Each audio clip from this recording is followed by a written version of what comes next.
Hi family, welcome to my channel. To all my returning subscribers, thank you so much for your support. Thank you for the love, for the likes, the watch time, and the comments. I am so grateful for y'all. We are almost at 100 subscribers. I cannot believe it because when I first started this channel, 100 subscribers was just a distant thought, like, something that was over there. I didn't think that I would be almost at 100 subscribers. So two more subscribers as I'm recording this, and then we are at 100. Yeah, and if you just happen to click on the play button and you see my face and you like what you see, please do press the subscribe button and the notification bell so you're notified every time I upload a video. And yeah, stick around. Today we're doing something very different. We are not doing a vlog. Because I reference a lot of my pregnancy on Instagram, I was asked to do a video about my pregnancy journey, and I decided, why not? So if that's what you want to see, stick around. So I found out I was pregnant very early on. I took a pregnancy test, and the reason I took a pregnancy test was because my body was a bit different. I felt like my stomach area was a bit extended, and it looked like I was bloated, but not really. It was hard, and every time I pressed on it, I felt like a little mass, like a lime size kind of mass. And I decided to take a pregnancy test after talking to my sister, who was like, you've got nothing to lose, just take it and see. And then I took a pregnancy test, and it came out positive. And I don't know about y'all, but for me, I had this idea of how I was going to tell my husband that I was pregnant. I had it all planned out. But as soon as I saw the positive test, that thought went out the window. And I just took a picture of the pregnancy test, sent it to him, and he called me to say, like, girl, are you for real or are you pranking me? And yeah, not the reaction that I was expecting or hoping for. He was nervous, and his nervousness was a bit laced with some fear. So I had to let him deal with himself while I bask in my joy of being pregnant. And yeah, so I then had to confirm my pregnancy with my doctor, my GP actually, who then discovered not just the fact that I was pregnant for real, but that I had other like growth, but wasn't really sure, so needed to get a second opinion. So he referred me to the hospital to go get a full scan. I then went to the hospital to make an appointment because I couldn't really see them immediately. My appointment was booked for the following week. Can you believe it? And as stressed as I was, because I was planning a wedding around that time, I needed to get my dress situation sorted out because it didn't fit anymore. I couldn't zip up my skirt. So I had to get a hold of Bonolo very quickly. Bonolo from Bima Shilo, who designed my wedding dress. So I then had to take my dress back for her to fix and alter so it fits me. She was absolutely amazing. She didn't have to, but she did it. She was very understanding, amazing, made things very easy for me. I didn't have to stress about my dress. She really was God sent. You must check her out. She's got an online store. Plug. And then the following week came. I had to go do my scan. I did my scan. The doctor who did my scan discovered not one but two fibroids, which were significantly big. But my pregnancy was progressing very well. So the fibroids were big, and then she explained to me that as my pregnancy progressed, so will the fibroids, they were going to grow. As my baby grows, they will also grow. Yeah, I don't think I took it to heart or I let that stress me out. I think the spiritual part of me kicked in and took over. And when they say denouncing the physical, allowing the spirit to rise, the God in you to arise, it is sort of that that experience for me when I found out that my pregnancy wasn't a normal pregnancy, and it wasn't, it wouldn't be. I don't know how to explain it. Yeah, but it just, I sort of denounced the flesh. So what the flesh would thrive on, which is panic and fear and all those things, I don't know, find a way to suppress it, to allow God to rise and be the one, you know, in control, pretty much. So yeah, I then my wedding was the Saturday, the week of the scan, right? So I went to Mafeking to get the wedding thing going, and as emotionally taxing and yeah, as that weekend was for me and my family, because we suffered a loss around that time, I had to wear my big old panties and fight not for myself but for my child. So yeah, came back.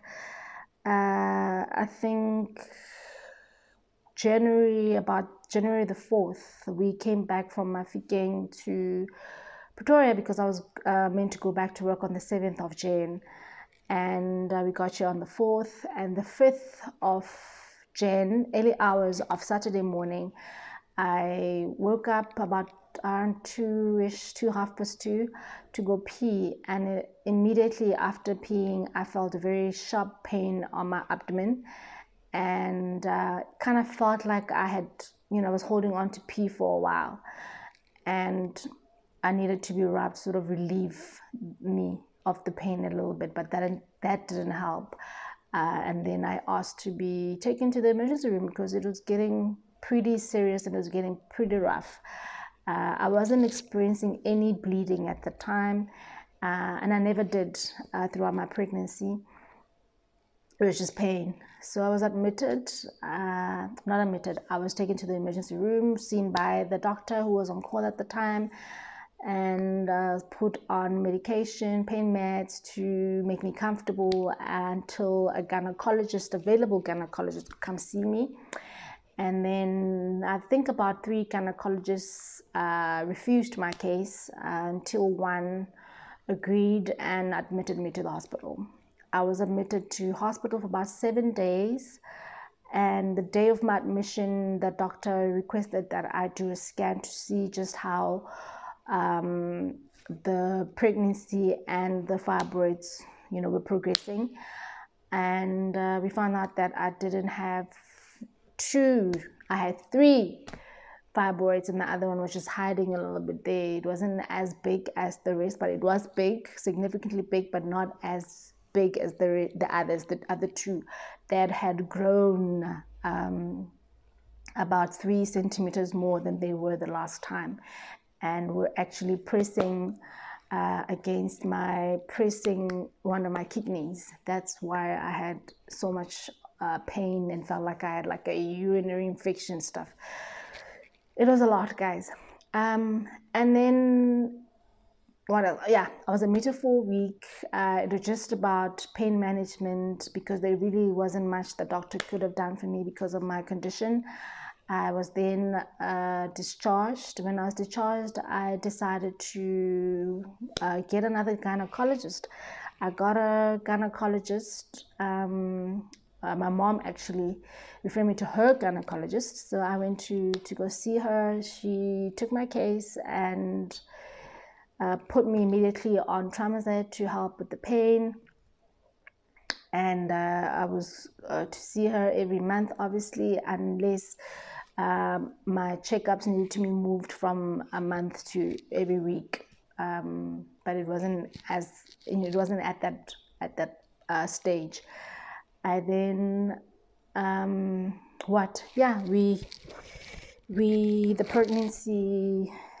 pregnancy was progressing well. My baby was healthy. It was like every time we did a scan, my baby was straight chilling. Like she was kicking, she was moving around, moving her arms, like she was unbothered, with all the commotion happening around her, she was unbothered, like she was just godly in there. And every time it left me in awe of God, and just the amount of grace and covering God was showering me with around, that time. So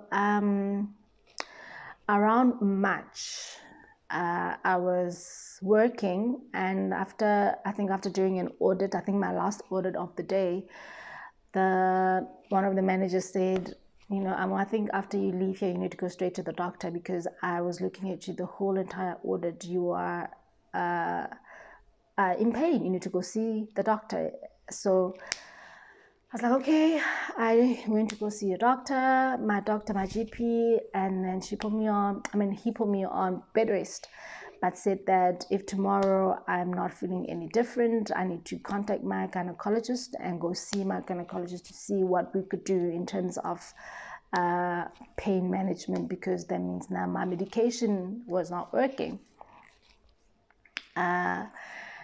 So yeah, went home, slept, woke up the next day, early hours of the morning in pain, and then I was then rushed to see the doctor. And when I went to see the doctor, she immediately admitted me, and it was a case of trying to manage my pain also. I don't know how many pain medication I was on, but yeah, it helped. They helped, and there were times when,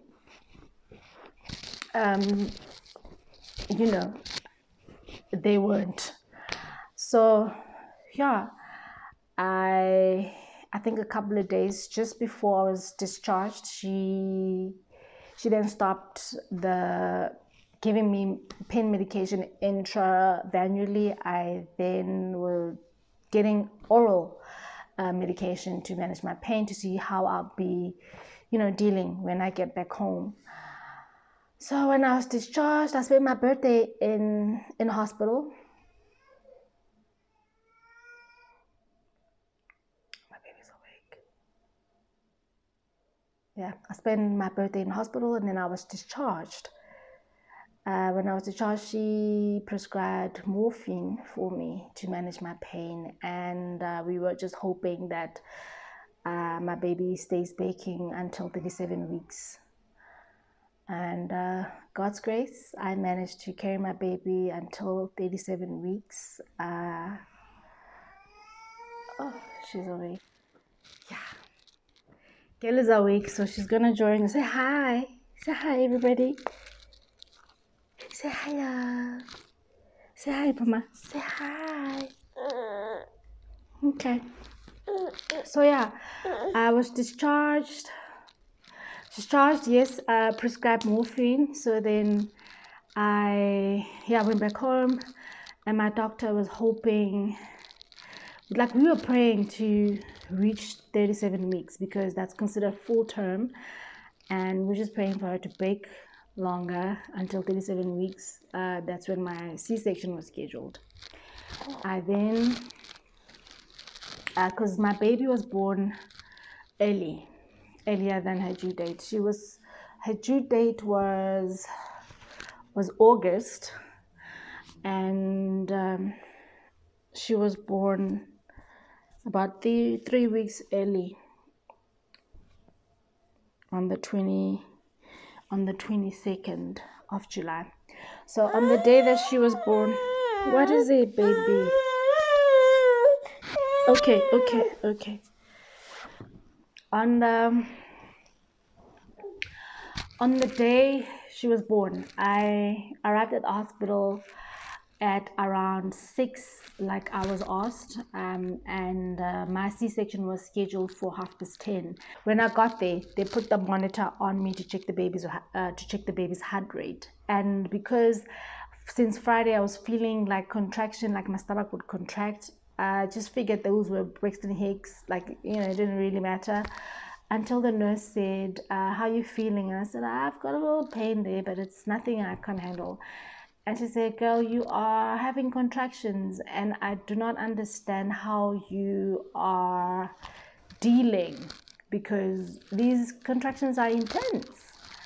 And yeah, so I guess like the pain of fibroids had numbed me to that point where I wasn't feeling anything towards the end. So yeah, my doctor came early, so my C-section was moved up to 9. So I was wheeled around 9 to theater, and was given an option prior if I wanted to be awake or asleep during the C-section. I said awake. Would I do that again? Absolutely not. No, I don't think I'll do that again. And not because it's scary, just because it feels uncomfortable, you know, just the idea of people having their hands in you. And also the pressure, the pressure was not nice. I didn't like the pressure. No, it was just too much. I don't think that I would do that again. But the control freak in me might just say, girl, we're doing that again. You need to see your baby before they move the baby, so you know when they bring the baby back that that's the baby you gave birth to. So I don't know if I'll do that again. Anyway, so baby girl was born 9:33, weighing 2.7, and healthy, so I thought. At the time. Yeah, and then I got rolled off to recovery, and she was taken to the baby ward, and she was in incubator. I don't know, something to do about regulation of her body temperature. I don't know if it's because she was born in 37 weeks, but I just felt like after the baby was born, they should just give me the baby, put my baby here for us to bond and all those things. But I guess no, movies, it doesn't happen for everybody. I think next time I have a baby, I'm gonna have more control over what happens. Obviously with room, because babies do what they want to do. But yeah, just have a little idea of what I want. You know, do I want my baby to be bathed or not? Do I want skin to skin or not? Like those little things. I think my next pregnancy, I'm gonna have to be very vigilant in terms of speaking out, and also standing up for myself in those things, or educating myself rather, because it's not like the right was taken away from me. I just didn't know that I had the option. Yeah, so we went back home. And we went home earlier than normal. And then when I got home, I realized that my baby was turning yellow. Her tongue turned yellow, her eyes turned yellow. And then we had to take her to her pediatrician. They did the test, realized she had jaundice, and the levels of jaundice were ridiculously high. She was above 300, and instead of going down, it was going higher. And then we were admitted the same day. So my baby was admitted at 7 days, and we were in hospital for about 4 days.